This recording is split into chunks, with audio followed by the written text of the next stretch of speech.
अंतर्राष्ट्रीय मंदिर प्रबंधक परिषद की महासंगम यात्रा देश के 12 ज्योतिर्लिंग और 4 धामों की यात्रा करते हुए उज्जैन पहुंची है।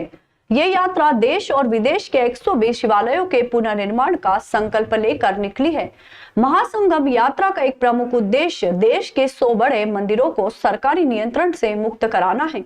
इस यात्रा की शुरुआत महाकुंभ में 108 त्रिशूलों के जलाभिषेक के साथ हुई, जिन्हें 108 ऐसे शिव मंदिरों में स्थापित किया जाएगा जहां पुनर्निर्माण की आवश्यकता है। 12 ज्योतिर्लिंग और 4 धामों में शिवलिंग एवं त्रिशूल प्रतिष्ठा, मंदिरों का सौंदर्यीकरण, लाइटिंग, जल व्यवस्था और वाईफाई जैसी सुविधाओं का विस्तार किया जाएगा। महासंगम यात्रा का उद्देश्य मंदिरों की महिमा पुनः स्थापित करना और धार्मिक पर्यटन को बढ़ावा देना है।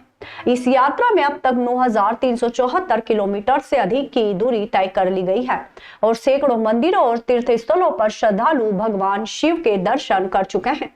उज्जैन के बाद यात्रा ओंकारेश्वर, मथुरा, वृंदावन, हरिद्वार, ऋषिकेश, ऊखीमठ होते हुए 21 फरवरी 2025 को दिल्ली में संपन्न होगी। इस यात्रा के दौरान IMPC के कार्यकारी अध्यक्ष राजेश यादव ने बताया कि देश के कई बड़े मंदिरों और तीर्थ स्थलों पर सरकार का प्रशासनिक नियंत्रण है, जहां SDM और तहसीलदार व्यवस्था संभालते हैं।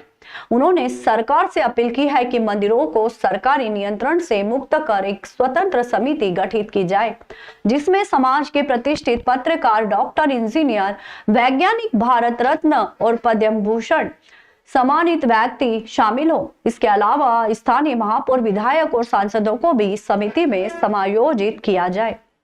तत्पश्चात यह यात्रा 20 त्रिशूल लेकर के दिल्ली की तरफ रवाना होगी और दिल्ली में इसका बहुत बड़ा, किसी बड़े स्टेडियम में जो है हम इसका समापन करेंगे। ऐसा है कि बड़े जो मंदिर हैं, जो बड़े तीर्थ हैं, उस पे सरकार का SDM या तहसीलदार बैठते हैं और वो सरकार का, आप जाएंगे मंदिरों में तो 1100 की पर्ची कटेगी तो यहाँ से दर्शन होगा, 5100 की पर्ची कटेगी तो वहाँ से दर्शन होगा, और ऐसी अनेकों प्रकार की व्यवस्थाएं वो लगाते हैं। और जो धर्म प्रेमी बंधु जो आस्था और श्रद्धा पूर्वक वहाँ आते हैं, प्रभु का दर्शन करने के लिए आते हैं, वो वहाँ पर अनुदान देते हैं, अपनी सेवा देते हैं मंदिर के लिए, धर्म के लिए। तो उसका सरकार कहाँ कर रही है और क्या कर रही है, मैं कोई मध्य प्रदेश की सरकार के लिए नहीं कह रहा हूँ, पूरे देश के प्रत्येक मंदिर में 100 बड़े तीर्थ हैं, ऐसे सभी का हमने ये एक अभियान लिया है। और मैंने ही नहीं लिया है, तो अनेकों धार्मिक संगठन भी इस आवाज़ को उठा रहे हैं।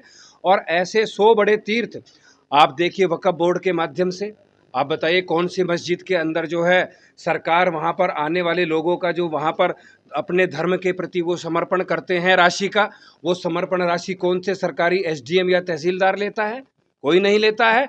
लेकिन सभी हिंदू, और हम अमरनाथ की यात्रा पे जाएंगे तो रजिस्ट्रेशन फॉर्म भरवाए जाएंगे, और हज की यात्रा होगी तो अनुदान दिया जाएगा, सब्सिडी दी जाएगी, सुविधाएं दी जाएंगी।